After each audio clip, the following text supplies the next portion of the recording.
So one of the biggest issues that we have in the United States is the concept of bullying. Many of the students in our schools are afraid, literally afraid to go to school for fear that they're going to be hurt. And according to the statistics, 4 out of 5 students in American schools have experienced bullying. Oh my gosh. So how do you combat bullying in your school? It's a very funny question actually. Sorry, I'm saying funny. Because when we showed the newspaper where it had a headlines, bullying is the #1 problem in schools, our teacher said, what do we do? What is bullying? What happens during bullying? So we were like, no, totally shocked as to why a bullying should be first there in the place. Because the school is based on the compassion. See, the inner flowering goes on the rate of how compassionate you are to others. So constantly they have to express love to each other. For example, how do we teach the kids is, well, just a small example. We tell them, if suppose your leg has a wound and it is hurting, will your hand throw away the leg? No. It will be nice, even though the pain is there for the whole day, the leg will be accepting, and also the hand will be accepting the pain and live with that. So if there is a kid who is troubling, we tell the kids it's okay. Initially he has to learn how to be compassionate, and slowly he's a part of you. How can you get upset with some part who is belonging to you? And it doesn't seem, it's a ridiculous statement if you say one of your part is hurting and you just throw it out. He's still part of you, and showing the compassion more and more to the other kid, this kid starts loving them and they fall in tune with each other. Oh my God, whatever I do, this kid is so nice. For example, the small kid, 3-year-old, build a pyramid, and this other kid comes and just kicks the whole pyramid, and then the parent thought the kid is going to cry, but he said, no daddy, he has difficulty in his inner space, he has the ego in his inner space, so he's pushing. I don't want to spoil my inner space, I want to build it again. So this is the clear concept they have inside themselves, that anybody shouts, it's their problem, it's not the person's problem. So we are more careful with our inner space rather than reacting to a situation. So the reaction itself doesn't belong to the school. So nobody reacts to any situation, rather they withdraw and think what they should do, and then they learn how to behave. So this way, absolutely there is no bullying.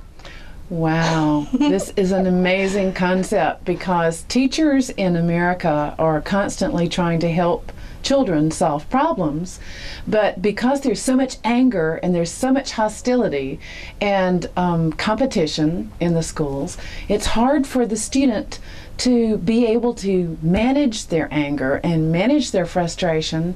And whenever there's a conflict, the teacher ends up sending the student out of the room. They go to detention. They sit in detention, and then they either write sentences or they are punished by being suspended from school.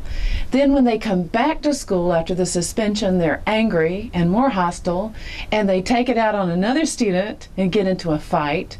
And then the whole process starts to go over and over and over again, a vicious cycle where the inner space of the child is never addressed. Yeah, this competition, what exactly happens is, see, when they are competing because they think two people are different. So we tell them, you are different, but uniquely you're different, but part of each other. Again, I mean, we can go the same example. Our hands always get to eat, but foot is always walking. But the foot is doing its purpose. It's very good in the purpose what it's doing. But foot never complains about the hand that you're always getting the best food and going to the mouth. It's just a part of each other. We understand it's a society where each one is uniquely beautiful. We teach them how unique they are. We can't compare. For example, our own eyes. We see other person from the right eye and into their right side. We don't even see the left side of a person. We are so unique and we function in a very distinctive way. So how can you compare if you're not able to function in our body with the two eye? How can you compare two human beings? Each one is beautiful and unique. Swami says 33 crore people were there in Vedic age, and all 33 crore, each one was unique. and each one was flowering from inside in a unique way. And so the dimension was beautiful. Like our body, each has a function and each one complements. If there's a nail which pokes my toe, the whole body is ready to help the part.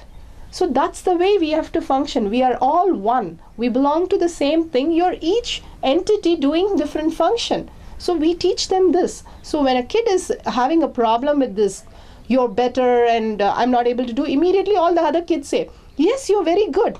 Come on, try it again. Actually, they compliment other kids and make the whole thing function. They think it's like wound in the leg. So all the kids help this kid to function better. So one of the biggest problems that I see in our school system is that the teacher is here and the student is here, and then the other students are isolated. So there's no sense of integration where they're all working together as a team or working as a part of one another. And because they feel separate and they have a separate identity, there's a lot of anger and a lot of depression. As a matter of fact, I had teachers that I would literally have to go and help them to get on depression medicine so that they could come to work the next day, because it was such a lonely job and such a scary job to come to work and to have so much anger and frustration and not feel connected to one another, like little pieces of, or little ships in an ocean, and they're all completely isolated from one another and not able to have contact. So it's amazing that you have a school where you've created that sense of interconnection. Yeah, since the whole competition is gone and who each one is complementing each other, they support each other, and especially the kids who are weak in studies, weak in understanding, they sit with them, the other kids. We have multi-age group in a class, and then the bigger kids sit with these kids. It need not necessarily be the bigger kid, because even in a regular school, some kids are performing really good, some kids are performing really bad. So each one, if they complement each other into the subjects where they need help, and teach the other kids that this is how you can learn. Because when a kid teaches another kid, it's the best way to educate, because they teach with the errors which is required for this kid to learn and tumble and move on. When the teachers teach them, it's more of perfect lines. So it becomes very difficult for the kid to comprehend from their level. So it works very good as a mixed age group, where kids who are performing really nice in one subject or in one dimension help the other kids who are requiring it in that dimension. So this way it becomes a societal need for them to flower together. And also this teacher part, it's very shocking when you said, because in our school the teacher wants to work even on Saturdays, because it's so beautiful. The kids are like flowers in a garden. So they just want to come and water every day and want to be with the flower, to look at the flower itself. Because each one comes out with statements and dialogues and things which is so unique. Every day they are coming with spontaneous and just overflowing with the love. So the teachers are coming to school in spite of any problems at home, because they say this is more peaceful to stay here. Wow. So the teachers have said their spiritual component has gone up due to the kids, because the kids really follow these things and really practically put into action. When they talk about ego, it's completely they're participating in the whole thing, and they're talking about the ego, that we are not supposed to hurt the ego. Our inner space is more important than anything. If the other kid is pulling for the pencil, take the pencil. My inner space is more important. The pencil is not so important. It starts from there.